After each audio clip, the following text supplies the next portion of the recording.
بہت سارے امراض لگ جاتے ہیں، جسمانی بیماریاں بھی ہوتی ہیں اور روحانی بیماریاں بھی ہوتی ہیں، عقیدے اور نظر اور فکر میں بھی بیماریاں ہوتی ہیں۔ دنیا میں کچھ لوگ دہریے ہیں، معاذ اللہ کی ذات کے منکر۔ دنیا میں کچھ لوگ ایسے ہیں جو وقوع قیامت کے منکر۔ دنیا میں معاذ اللہ کچھ لوگ ایسے ہیں جو عذاب قبر کے انکاری۔ دنیا کے اندر آپ کو وہ لوگ بھی ملیں گے جو کہتے ہیں دنیا خود بخود وجود میں آ گئی۔ پھر آپ کو کچھ اور لوگ ملیں گے جن پر وسوسوں کا غلبہ، بری سوچوں کا غلبہ، شیطانی اور نفسانی خواہشات کا غلبہ، یہ سب بیماریاں ہیں۔ پھر کچھ امراض ایسے ہیں، حسد، بغض، عداوت، تکبر، عجب، خود پسندی، دوسروں کو حقیر سمجھنا، اپنے آپ کو بڑا جاننا، جھوٹ بولنا، جھوٹی انا کی، یہ سب بیماریاں ہیں، امراض ہیں۔ جسمانی مرض بھی بندے کو پریشان کرتا ہے، روحانی مرض بھی پریشان کرتا ہے۔ اگر آپ روحانی طور پر بیمار ہوں، آپ کے اندر حسد کی بیماری لگ جائے تو حسد کا سادہ ترجمہ کریں، پنجابی ترجمہ کریں، اپنی زبان میں ترجمہ کریں تو حسد کا معنی جلنا ہے۔ تو جس بندے کا اندر جل رہا ہو وہ سکون میں ہوتا ہے۔ اندر آگ لگی ہو حسد کی تو وہ بندہ قرار پائے گا۔ بہت بڑی بیماری ہے۔ لوگ کہتے ہیں پتہ نہیں مجھے کیا ہے، پتہ ہے آپ کو پر آپ توجہ نہیں کر رہے۔ تکبر ایک بیماری ہے۔ تکبر والا بندہ دل کی جگہ روڑا رکھ لیتا ہے، پتھر، تو اندر بندے کا سخت ہو جائے۔ وہ ہمارے ہاں لوگ کہتے ہیں کہ میری نا ٹانگوں میں بڑی درد ہے، تو پنجابی کہتے ہیں کھلیاں پہ گئی ہیں۔ وہ کیا ہے جی؟ کہتے ہیں سخت ہو گئی ہیں ٹانگیں، چلا نہیں جاتا۔ ٹانگیں سخت ہو جائیں تو گزارا نہیں ہوتا، تو دل سخت ہو جائے تو۔ اب میری بات کو سمجھیں، ہمارے اندر نا بیماریاں ہیں، ہم وہ کڑتے رہتے ہیں، وہ جلتے رہتے ہیں، وہ تکبر میں آ جاتے ہیں، عداوت ہے، بغض ہے، کینہ ہے، ماننے کو تیار نہیں ہوتے۔ یعنی دنیا میں یہ سارے لوگ کہہ رہے ہیں کہ مجھ سے حسد ہو رہا ہے، یہ کوئی بھی نہیں کہہ رہا کہ میں کر رہا ہوں حسد۔ تو اگر سب سے ہو رہا ہے تو وہ بندہ کہاں ہے جو کر رہا ہے؟ سب کہتے ہیں کہ بڑا تکبر آ گیا جی لوگوں میں، تو وہ لوگ کدھر ہیں جی جو تکبر کر رہے ہیں؟ وہ بھی، اس کو بھی تو ماننا چاہیے نا میں کرتا ہوں۔ تو یہ ساری بیماریاں، جسمانی، بلڈ پریشر، شوگر اور ہیپاٹائٹس اور معاذ اللہ کینسر، اور یہ سب بیماریاں روحانی بھی جسمانی بھی، تو یا اللہ جائیں کدھر؟ فرمایا وَنُنَزِّلُ مِنَ الْقُرْآنِ مَا هُوَ شِفَاءٌ وَرَحْمَةٌ لِّلْمُؤْمِنِينَ۔ فرمایا میں نے جو تمہیں قرآن عطا فرمایا ہے نا، تو اس میں مومنوں کے لیے شفا بھی ہے اور رحمت بھی ہے۔ یہ تمہاری تمام بیماریوں کی شفا ہے، اس میں تمام بیماریوں کی۔ ہم مریض ہیں، ہماری کل شفا قرآن پاک کے ساتھ وابستہ ہے۔ اور اگر صحیح طبیب تک بندہ نہ جائے تو پھر وہ ساری زندگی بیچارہ الجھا رہتا ہے، اسے کامیاب علاج میسر نہیں آتا۔ اس میں جسمانی، حضرت عائشہ صدیقہ رضی اللہ تعالیٰ عنہ فرماتی ہیں میں نے نبی پاک صلی اللہ تعالیٰ علیہ وآلہ وسلم کو نا مرض وصال تک دیکھا ہے، حضور کے وصال تک، کہ حضور قرآن پاک کی آخری 2 سورتیں پڑھ کے سورت فلق اور ناس اپنے ہاتھوں پہ پھونکتے تھے، پھر جسم پہ ملتے تھے۔ قرآن پاک میں شفا ہے۔ اب تو لوگوں نے دم درود کو نا اس کو بڑا ہلکا سا کام سمجھ لیا۔ ویسے بھی یہ عاملوں کے ہتھے چڑھ گیا، ملنگوں کے ہتھے چڑھ گیا، کاروبار بن گیا، تجارت بن گئی۔ ورنہ قرآن پاک کی آیات پڑھی جائیں تو حضور نے فرمایا سورہ فاتحہ میں شفا ہے، اس میں کرم ہے۔ یہ چیزیں جو بڑی ہمارے لیے سود مند تھی، فائدہ مند تھی، ہم چھوڑ گئے۔ ایک بڑی خوبصورت حدیث ہے، سنیے گا۔ حضرت ابو سعید خدری رضی اللہ تعالیٰ عنہ حدیث کے راوی ہیں، بخاری میں موجود ہے۔ ارشاد فرماتے ہیں کہ ہم ایک سفر پہ تھے، واپس آ رہے تھے، ایک جگہ رات کو قیام کیا، سونا تھا، بستی تھی۔ بستی کے لوگوں نے نہ کھانا پوچھا نہ پانی پوچھا، کوئی ضیافت نہیں کی۔ آدھی رات کا وقت آیا تو ایک بندہ دوڑا دوڑا آیا، کہنے لگا ہمارے سردار کو بچھو نے کاٹ لیا ہے، تم میں سے کوئی بندہ دم درود کر لیتا ہے؟ تو ایک صحابی کہنے لگے کر تو لیتے ہیں، پر تم نے چونکہ ہمیں کھانا پانی تک نہیں پوچھا، تم اگر دم کراؤ گے تو مفت نہیں کریں گے۔ بخاری پڑھ رہا ہوں، پیسے لگیں گے۔ کتنے پیسے؟ بکریوں کا ایک ریوڑ پورا۔ شارحین نے لکھا 40 بکریاں۔ کنے دماں دیاں؟ اور بھائی اس سے کوئی بندہ جواز نہ لے کہ پیسے لینے جائز ہیں، اس سے جواز نہ حاصل کرے۔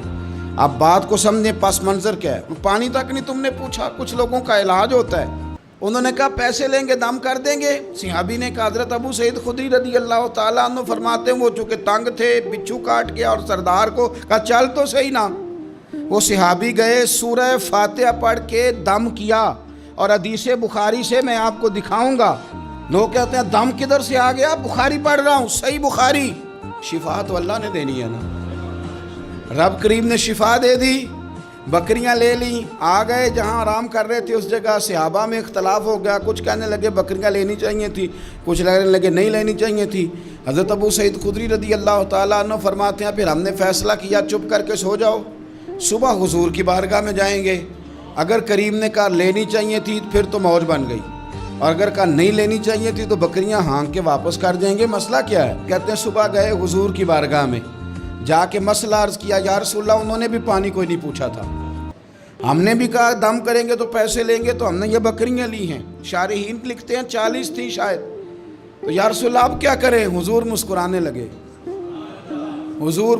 لگے، جس کے گچھے سے لچھے جڑے نور کے، ان ستاروں کی نزہت پہ لاکھوں سلام، اور جس کی تسکین سے روتے ہوئے ہنس پڑیں، اس تبسم کی عادت پہ لاکھوں سلام، اور ان کی باتوں کی لذت پہ بے حد درود، ان کے خطبے کی ہیبت پہ لاکھوں سلام۔ حضور مسکرانے لگے اور مسکرا کے پوچھا اچھا پڑھا کیا تھا؟ یا رسول اللہ سورہ فاتحہ۔ فرمایا سکھائی کس نے تھی؟ کہا یا رسول اللہ آپ نے۔ فرمایا پھر آدھی بکریاں میری ہیں آدھی تمہاری ہیں، اور میرا حصہ نکالو نا بھائی۔ تو قرآن پاک میں شفا ہے، قرآن حکیم میں بڑے سے بڑا مجرم ہو، کافر ہو، فاسق ہو، ایک حدیث مشکات میں موجود ہے، اس کو آپ نے دل پہ لکھ لینا ہے چونکہ معاملہ دل کا ہے۔ نبی پاک صلی اللہ تعالیٰ علیہ وسلم نے فرمایا جس طرح بارش میں پڑے لوہے کو زنگ لگ جاتا ہے، اس طرح دل کو زنگ لگ جاتا ہے۔ تو کہتا ہے میں بور ہو رہا ہوں پتہ نہیں کیا ہے، اور زنگ لگ گیا دل کو۔ تو کہتا ہے جناب میں پتہ نہیں سارا کچھ ہے پر دل پریشان ہو، بھئی اس کو زنگ لگ گیا ہے۔ ہم کہتے ہیں یار پتہ نہیں کیا بات ہے، پریشانی ہو، بھئی دل کو زنگ لگ گیا ہے۔ کریم فرمانے لگے جس طرح بارش میں پڑے لوہے کو زنگ لگ جاتا ہے، اس طرح دلوں کو بھی زنگ لگ جاتا ہے۔ حضور دل کو زنگ لگ جائے تو کیا کریں؟ تو حضور فرمانے لگے ایک موت کو یاد کرو اور ایک قرآن پاک کی تلاوت کیا کرو، قرآن تمہیں زنگ سے شفا دے دے گا، اس کو پڑھو گے تو تمہیں لطف آئے گا۔ اور قرآن پاک کو نا جب بندہ پڑھتا ہے نا تو حضرت مولا علی شیر خدا نے فرمایا تھا قرآن پاک کبھی پرانا نہیں ہوگا، جب بھی پڑھو گے نیا مزہ ہی آئے گا، نیا سرور ہی آئے گا، نئی کیفی۔ بڑے بڑے کٹر کافر قرآن پاک سنتے تھے نا۔ ایک دن عتبہ کہنے لگا ابو جہل سے اور دیگر لوگوں سے کہ بڑی ہو گئی لڑائی، بڑی ہو گئی بحث، اس طرح کرتا ہوں میں جا کے نہ تو محمد ابن عبداللہ صلی اللہ میں جا کے بات کرتا ہوں حضور سے۔ عتبہ آ گیا کہنے لگا میں مذاکرات کرتا ہوں، سب نے کہا چل تو سیانا آدمی ہے، سمجھدار ہے، چلا جا۔ جا کے نہ تو وہی باتیں جو وہ ہمیشہ کرتے تھے، نبی کریم علیہ السلام سے کہنے لگا ہم سارے آپس میں ہیں، برادری ہے، قبیلہ ہے، ایک شہر ہے، پھر بھی لڑائیاں شروع ہو گئی ہیں، جو آپ کا کلمہ پڑھتے ہیں وہ الگ ہو گئے، جو ہمارے معاذ اللہ طریقے پہ ہیں وہ الگ ہیں، تو کوئی بات چیت نہ کر لیں بیٹھ کے۔ تو حضور نے فرمایا کرو نا۔ کہنے لگا اگر آپ سرداری چاہتے ہیں تو ہم دیتے ہیں، اور اگر آپ مال و دولت چاہتے ہیں تو معاذ اللہ ہم دیتے ہیں، جو آپ کہتے ہیں ہم کرتے ہیں، کسی طرح کا بھی آپ کا مطالبہ ہے تو ہم پورا کرنے کو تیار ہیں، تو آپ بتا دیں ہم وہ کر دیتے ہیں۔ وہ بڑی اس نے لمبی چوڑی تقریر کی، جتنی آفریں گنا سکتا تھا گنوائیں، کریم خاموش رہے۔ جب اس کی بات پوری ہو گئی تو حضور فرمانے لگے میں بھی کچھ بولوں؟ کہنے لگا بولیں۔ میرے نبی پاک نے قرآن پاک پڑھنا شروع کر دیا، چند آیتیں پڑھی، کھڑا تھا بیٹھ گیا، پھر اٹھ پڑا، کبھی ادھر جاتا ہے کبھی ادھر آتا ہے۔ حضور نے تلاوت ختم کی، کہا کوئی بات کرنی ہے؟ کہنے لگا نہیں مجھے اجازت دے دے۔ واپس گیا، جب گیا نا تو ابو جہل دور سے دیکھ کے کہنے لگا جو گیا تھا وہ تو عتبہ تھا، اور یہ جو آ رہا ہے یہ کوئی اور ہے، یہ کوئی اور ہے۔ یہ وہ نہیں ہے جو گیا تھا۔ واپس آیا تو کہا کیا طے ہوا؟ کہنے لگا یار طے کیا کرنا ہے، میں نے شاعر بھی دیکھے، کاہن بھی دیکھے، جادوگر بھی دیکھے، میں نے زمانہ گھوما ہے، پر جو قرآن وہ پڑھتے ہیں وہ بندے کا کلام نہیں، وہ رب کریم کا ہی کلام ہے، وہ اللہ کا کلام ہے۔ تم نہیں مقابلہ کر سکتے، تم باز آ جاؤ، وہ تمہارے بس کی بات نہیں۔ تیرے آگے ہیں یوں دبے لچے فصحا عرب کے بڑے بڑے، کوئی جان منہ میں زبان نہیں بلکہ جسم میں جان نہیں، اور کروں تیرے نام پہ جان فدا، نہ بس ایک جان دو جہاں فدا، میرا دو جہاں سے بھی نہیں جی بھرا، میں کروں کیا کروڑوں جہاں نہیں۔ طفیل بن عمر دوسی مکہ شریف آئے تجارت کے لیے، پہلے بھی آیا کرتے تھے، کہتے ہیں میں بہترین شاعر تھا، مکے آیا سامان بیچتا تھا، کچھ خرید کے لے جاتا تھا۔ ابو جال مجھے کہنے لگا تو ہمارا دوست ہے، پرانا سجن ہے، تیرا آنا جانا ہے، اور تجھے یہاں اس شہر میں چونکہ تو ہمارا مہمان ہے تو ہر بات سے آگاہ کرنا ہمارا ذمہ داری ہے۔ یہاں ایک شخص ہے محمد ابن عبداللہ، محمد ابن عبداللہ صلی اللہ تعالی علیہ وسلم اعلان نبوت کرتے ہیں، اور معاذ اللہ شاعر ہیں، جادوگر ہیں، ان کی تو نے بات نہیں سننی۔ کہتا میں نے کہا مجھے کیا ضرورت ہے، میں نے چند ہفتے ٹھہرنا ہے، مال بیچنا ہے، کچھ خریدنا، چلے جانا ہے، مجھے کیا ضرورت ہے؟ کہا اچھا میں نہیں سنوں گا بات۔ کہتا مجھے نظر آئے کئی دفعہ حضور، اور جہاں حضور ہوتے تھے میں قریب ہی نہیں جاتا تھا۔ کہتے ہیں ایک دن نا حرم شریف میں سادے سے کپڑے اور پاؤں میں سونے جوتے اور سر پہ یوں امامہ کے جیسے فرشتے بھی جھک جھک کے زیارت کرتے۔ کہتے ہیں کہ نور بھرے کیفیات حضور تشریف لائے، اور تشریف لا کے رسول کائنات علیہ السلام حرم کعبہ کے ساتھ ٹیک لگا کے بیٹھ گئے، سر سے لے کر پاؤں تک تنویر ہی تنویر ہے۔ حضور تشریف فرما ہوئے، قرآن پاک پڑھنے لگے۔ میں جب حضور کے قریب سے گزرتا تھا تو کانوں میں روئی دے کے گزرتا تھا، پر طفیل کہتے ہیں آج نا تھوڑی سی آواز میرے کانوں میں گئی، قرآن پڑھا محبوب نے۔ اور ویسے بھی کیا کمال ہوگا جب یاسین والے نبی خود یاسین پڑھتے ہوں، جب طٰہٰ والے نبی اپنی زبان سے طٰہٰ کی تلاوت کرتے، وَالضُّحَىٰ وَاللَّيْلِ اِذَا سَجَا جن کے بارے میں آیا جب وہ تلاوت کرتے ہوں، الم نشرح لک صدرک جن کے سینے کی تعریف اللہ نے کی، جب وہ ان آیتوں کی تلاوت کرتے ہوں گے تو کیا شان ہوگی۔ جن کو رب کہے وَلَسَوْفَ يُؤْتِيكَ رَبُّكَ فَتَرْضَىٰ حبیب تجھے اتنا دوں گا کہ تو راضی ہو جائے گا۔ تو جب حضور خود یہ آیتیں پڑھتے ہوں گے تو انداز کیا ہوتا ہوگا۔ کہتے ہیں وہ تھوڑی آیتیں سنی، پر قربان جائیں میرا تو کوئی دل ہی بدل گیا۔ میں بڑا بہترین شاعر تھا، لفظوں کے تراشے مجھے خوب آتے تھے، الفاظ کے بام و در سے میں آگاہ تھا، اچھا ادب میں جانتا تھا، پر میں نے کہا یہ کلام، یہ انداز، لو انزلنا هذا القرآن على جبل لرأيته خاشعا متصدعا من خشیۃ اللہ، یہ انداز پتھروں پہاڑوں پہ جائے تو وہ ریزہ ریزہ ہو جائیں۔ کہتے ہیں تھوڑا سا پڑا قریب نے، اور پھر نظریں جھکائے ہوئے حضور اپنے گھر گئے، سرکار چلے تو میں پیچھے پیچھے، حضور گھر میں چلے گئے تو میں نے دروازے پہ دستک دی، باہر آئے، سلام لی۔ میں نے کہا محبوبہ وہ جو آپ پڑھ رہے تھے تھوڑا اور نہیں سنا دیتے، تھوڑا اور نہیں تلاوت کر دیتے؟ کہتے ہیں رسول پاک نے نا پھر قرآن پڑھنا شروع کیا۔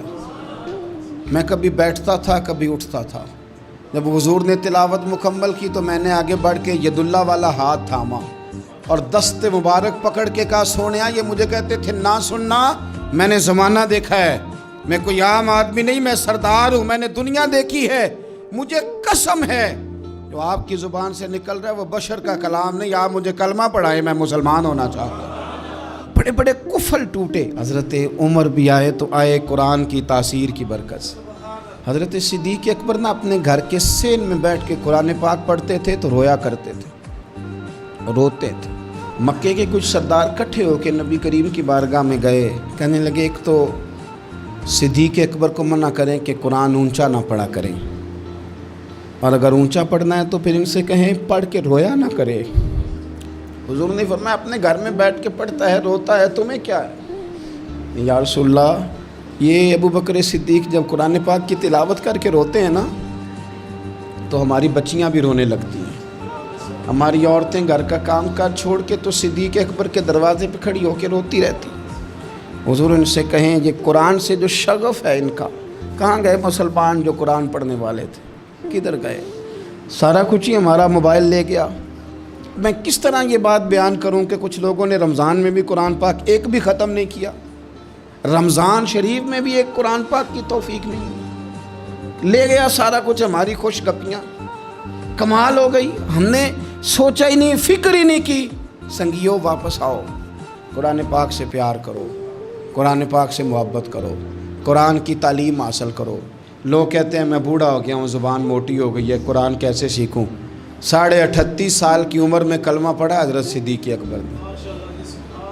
کچھ صحابہ ان سے بھی عمر میں زیادہ تھے، تو بڑی عمر میں دین سیکھا کہ چھوٹی عمر میں سیکھا؟ ہمیں کیا ہو گیا ہے؟ قرآن پاک کی طرف توجہ کرو. میرے نبی پاک علیہ السلام نے فرمایا اس قرآن کی برکت سے اللہ قوموں کو عروج عطا کرے گا، اس کی برکت سے ہی قوموں کو زوال ہوگا.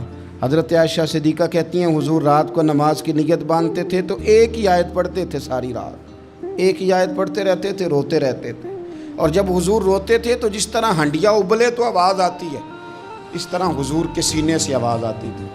جبیر بن مطعم کہتے ہیں میں بدر کے قیدیوں کے بارے میں بات کرنے آیا حضور سے، تو نبی پاک مغرب کی جماعت کرا رہے تھے. جب میں مدینے پہنچا تو مسجد نبوی کے باہر کھڑے ہو کے میں نے حضور کی تلاوت سنی. فرماتے ہیں بس میں تو بات کرنے آیا تھا نا، تو وہ آیتیں سنی تو مجھے یوں لگا مجھ پہ بجلیاں گر رہی. کون ہے جو میرے دل کے کفر اور کفل دھو رہا ہے؟ بس قرآن سنتا گیا اور رب مجھے ایمان کی توفیق عطا فرماتا گیا. میں نے کلمہ پڑھ لیا، مسلمان. قرآن ہی ہمارے ہر مسئلے کا حل ہے. میں کیا کروں؟ قرآن پڑھتے ہیں ہمارے یہاں، پر قبروں پہ پڑھا جاتا ہے، پر ختموں پہ. کیا قرآن پاک کا یہ حق نہیں تھا کہ وہ شادی والے دن بھی پڑھا جاتا؟ کیا قرآن پاک کا یہ حق نہیں تھا کہ وہ اسمبلی میں بھی پڑھا جاتا؟ قرآن پاک نہ شکایت کر رہا ہے، شکایت کرتا ہے کہ ان لوگوں نے نا مجھے ختموں پہ پڑھا ہے، اسمبلی میں نہیں پڑھا. وزیر اعظم کے خطاب سے پہلے تلاوت ہوتی ہے تو یہ تلاوت کے بعد یہ اعلان کیوں نہیں کرتے کہ ہم کریں گے وہ جو قرآن کہے گا؟ صدر کے خطاب سے پہلے تلاوت کراتے ہو تو یہ کیوں نہیں کہتے کہ اب ہوگا وہ جو قرآن کہہ رہا ہے؟ اسمبلی کا اجلاس تلاوت قرآن پاک سے شروع کرتے ہو تو یہ بھی تو کہو نا قرآن کے مطابق فیصلے ہوں گے. عدالتوں میں قسمیں اٹھانے کے لیے قرآن رہ گیا ہے، اس پہ ہاتھ رکھ کے کہو جو کہوں گا سچ کہوں گا. آج کے بعد وکیل بھی ہاتھ رکھے نا قرآن پاک پہ، جج بھی ہاتھ رکھے قرآن پاک پہ، گواہ بھی رکھے، ملزم بھی رکھے، اور مدعی بھی بتائے کہ اس نے پرچہ صحیح درج کرایا ہے، اس نے صحیح درج کرایا ہے، نام صحیح لکھوائے، اور یہ سارے بتائیں جج سے لے کر ملزم تک کہ ہم فیصلہ وہ کریں گے جو قرآن پاک نے ہمیں کہا ہے. صرف قسموں کے لیے رہیں گے. 2 صورتیں پڑھنی نہیں آتی اور تم بیچ میں قرآن پاک کو لا کے قسمیں اٹھاتے ہو. وہ تاجر جو دکان شروع کرنے سے پہلے تلاوت کراتا ہے، کس لیے کراتا ہے؟